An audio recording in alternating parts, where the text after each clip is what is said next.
Hello, my audience. Greetings. Taking a seat. My name's Jake Allen Graham. That's the name of my channel. And my name, welcome to my YouTube channel. I will be reviewing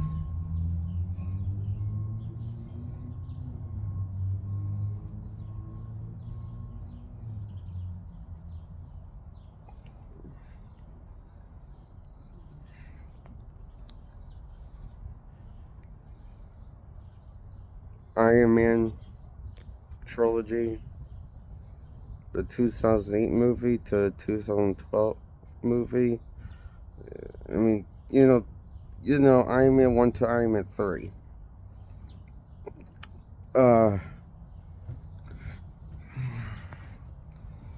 Look, I'm going to be honest with you. I think the best Iron Man in the trilogy is Iron Man 2. The second best one is the third one. The first and last but not least, my best Iron Man movie in the Iron Man trilogy is the first one. The last but not least is my least favorite.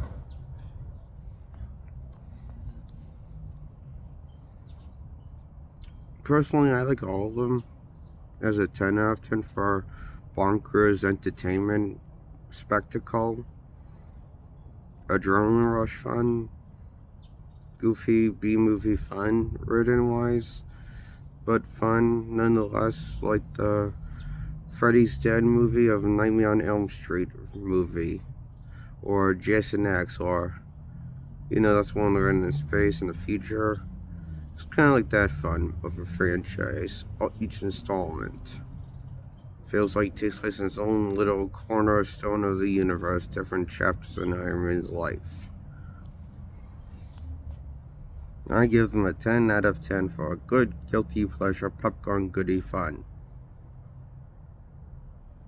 It's okay. Tutti frutti fun. Not bad at all. Not too shabby. I give it a 10 out of 10, this trilogy of Iron Man with Robert Downey Jr.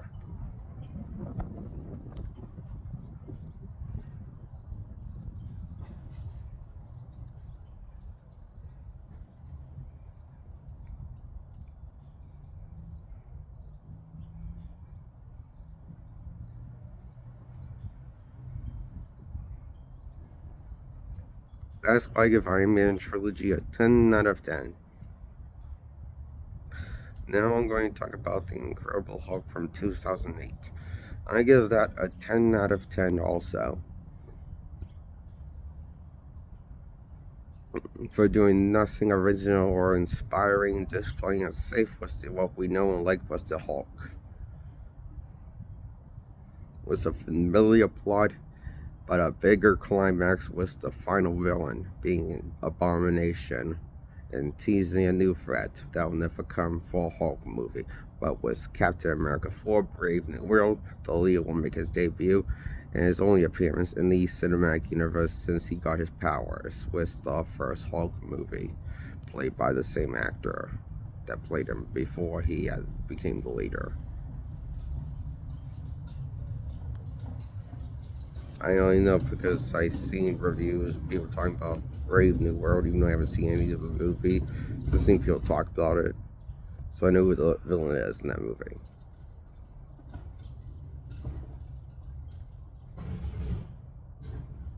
Don't plan on seeing it soon. So therefore I don't plan on reviewing it soon. Anytime till I don't like review anything until I see it. It's all the whole thing, It's like this movie Incredible Hulk was a 10 out of 10 for a forgettable mess of a slow burn movie pace at a snail's pace.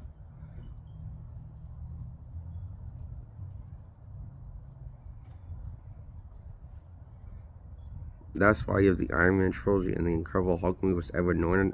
Both the trilogy was Iron Man by Downey playing Iron Man. Trilogy gets a 10 out of 10, and Edward Norton's Hulk movie only outing gets a 10 out of 10.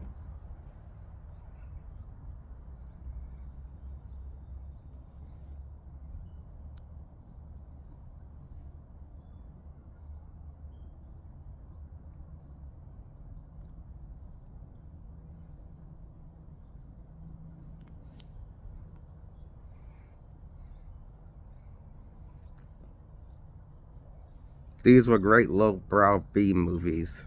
Fun,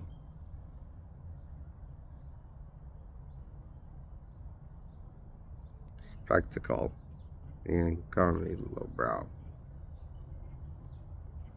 I think the jokes were funny in the movies when they be funny, I guess, sometimes.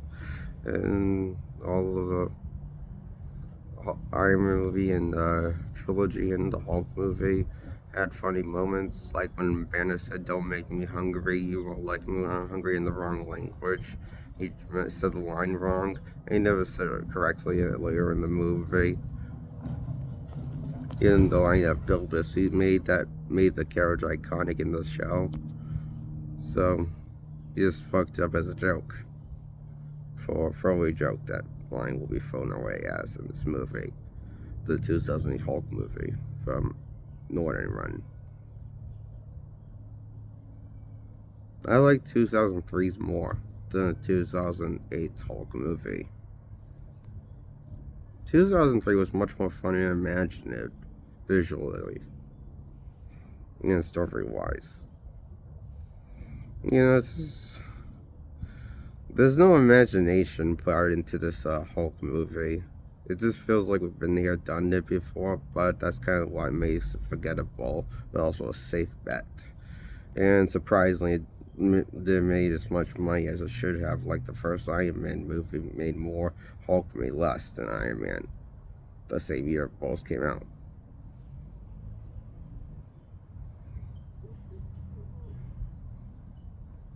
And it didn't make as much money as the first Hulk movie from 2003 that never got his follow up. So what does that tell you? They played it too safe? Maybe? Just with this Hulk outing, and his only, considering that this is his only outing they made within the cinematic universe by Marvel.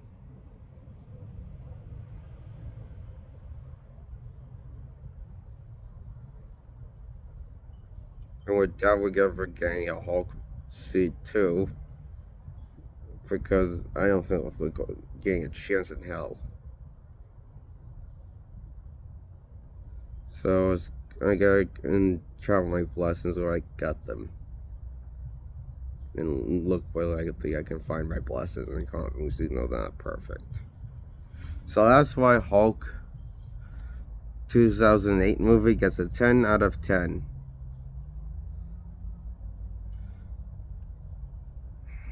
No one is Hulk outing and is only run as Hulk on the big screen.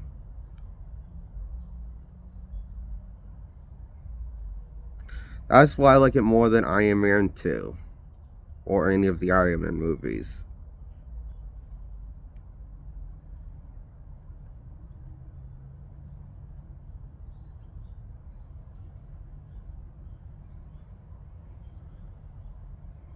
It reminds me of better times in life that were more simple with Hulk when the quality mattered better with Hulk stories in terms of bringing them into adaptations into a new media as cartoons or live action, But they might have played it too safe with this outing, even though it's nostalgia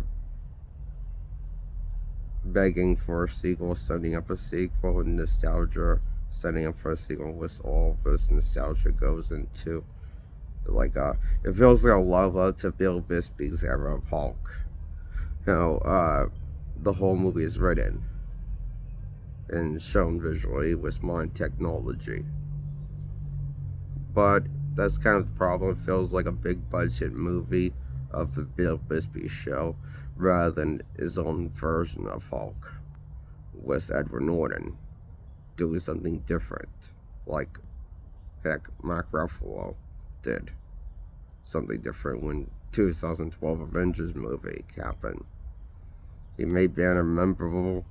He make him different much more than Bill Bixby or Eric Banner.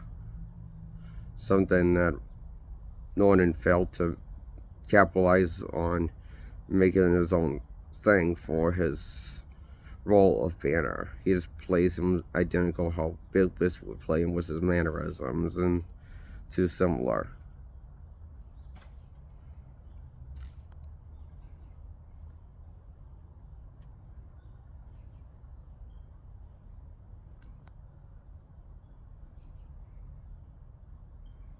And Hulk,